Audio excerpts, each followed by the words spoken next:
Scores of Kenyans gathered outside Parliament to protest controversial tax hikes, with police deploying tear gas and making arrests.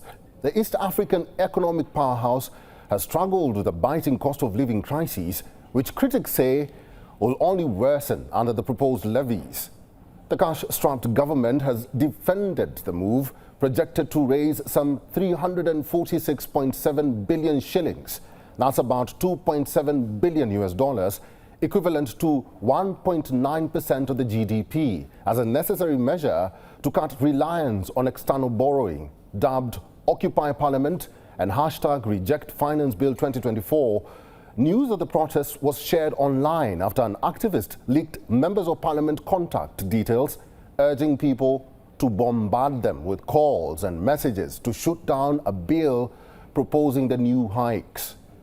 Here's a report from Nairobi.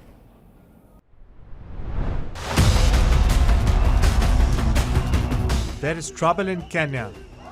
Days after the 2024-25 budget was presented in Parliament by the Treasury Ministry, there is something else that is roiling millions of Kenyans.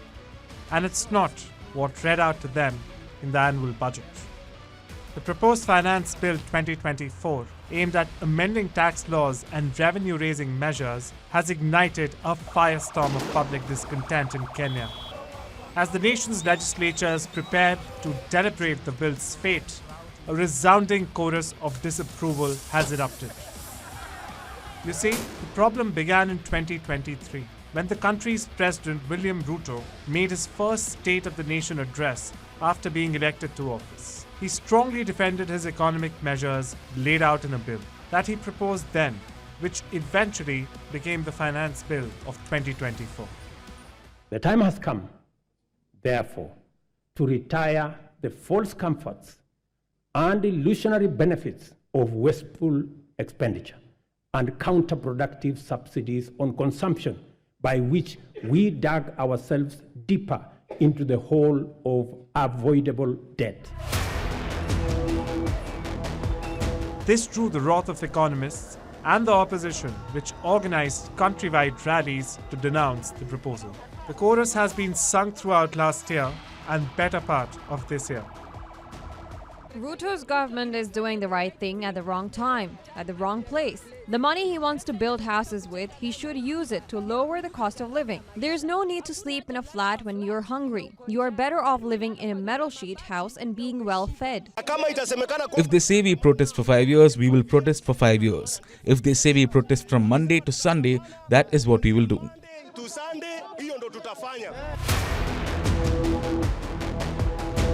But this year, the kind of protests and channels used to vent the anger is different.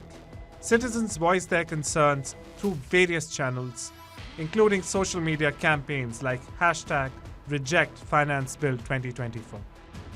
At the heart of the controversy lies several contentious provisions that have drawn widespread criticism.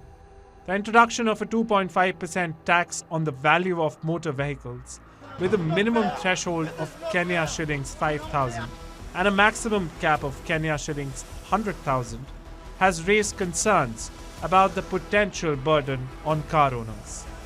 Similarly, the proposed revisions to the per diem taxation, which hinge on employers having approved policies and peg the maximum daily allowance at 5% of employees' gross monthly salaries, have sparked fears of reduced takeaway pay for workers.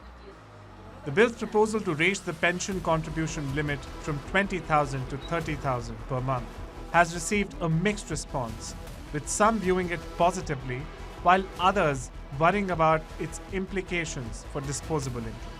Furthermore, the repeal of the digital services tax and the introduction of a significant economic presence tax with an effective rate of 6% have faced resistance from those concerned about the potential impact on digital transactions.